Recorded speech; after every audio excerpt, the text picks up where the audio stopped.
How would you define diversity?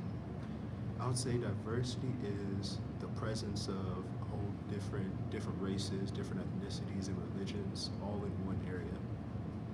Okay. How have you experienced discrimination from a faculty or staff member at PGCC? Um, I definitely haven't come across that here. From my experience, I believe that all the faculty, they're very inclusive, very open to any different type of lifestyle. Okay. Do you feel or have you seen anyone ever excluded from a class discussion at PGCC because of their culture, ethnicity, race, identity, socioeconomic status, gender, or religion? Never. Okay. How would you describe yourself in terms of diversity? Um, in terms of how do I represent it, I would say that I just have my own lifestyle that I bring to the table. I have my own views that differ from the other people, and I think that's the main thing about diversity is that each person they bring in a different lifestyle, a different outlook on life to the table. So I would say that's how I bring that. I think I bring my own thing to the table that's separate from everyone else because I am me and only I can be me, and everyone else they're their own person. So I think that's good. What would you say is the best thing about you or your culture, ethnicity, race, identity, Mm, etc.? the sense of love, definitely. The ability to appreciate people just for who they are, regardless of where they're upcoming or where they're coming from.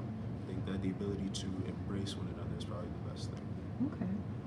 What would you say is the most commonly held misconception about you or your culture, ethnicity, race, identity, socioeconomic status, gender, or religion? That we are incapable of articulation and politeness. Who is we? Um, well, me as a young black man in today's society, we almost sort of have a walking label that follows us that we speak a certain way or behave a certain way or treat other people a certain way. When in actuality, again, I said each person is different. I myself don't carry that. I do my best to be articulate to everybody. I be polite, and I'm open to any way of life. So I think that I do my best to be, I want to say, be the opposite of that stereotype, be the opposite of that label that we have. Okay. And what is that label or that stereotype? Again, that we are incapable of politeness or Okay. incapable of Gotcha. articulation and well speaking. Okay. What can be done to raise awareness of diversity or on diversity in your classes at PGCC? I would think that acknowledging that everybody is different. I think just acknowledging that there are different lifestyles other than yours in your area in school, in life, in any setting. Just understanding that there are different people than you. Just knowing that and that understanding that you don't have to fear them or you don't have to treat them a certain way. Just understand that they're also good people, but they Mm. just have a different way of life. They came from something different than you. So I think that'd be the first step in encouraging diversity is understanding that it exists. Okay. What diversity do you see among the faculty population at PGCC? From what I've seen different races. I've seen different religions. I've seen Christianity, Muslim, Buddhism.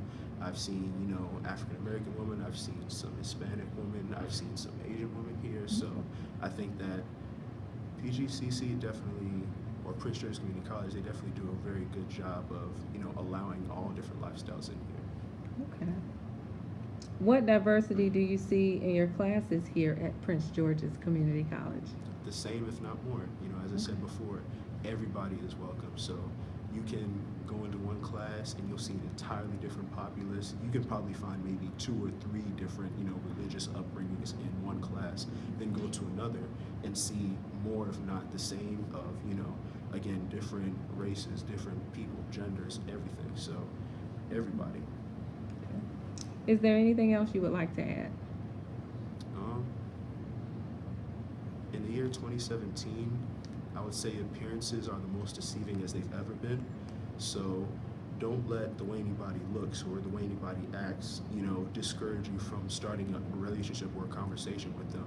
Regardless of how they look, regardless of what they do, I think they deserve to be respected as human beings, and you shouldn't let that stop you from, trying to form networks and connections just because of something, like an upbringing or a different view of yours. Thank you for your time.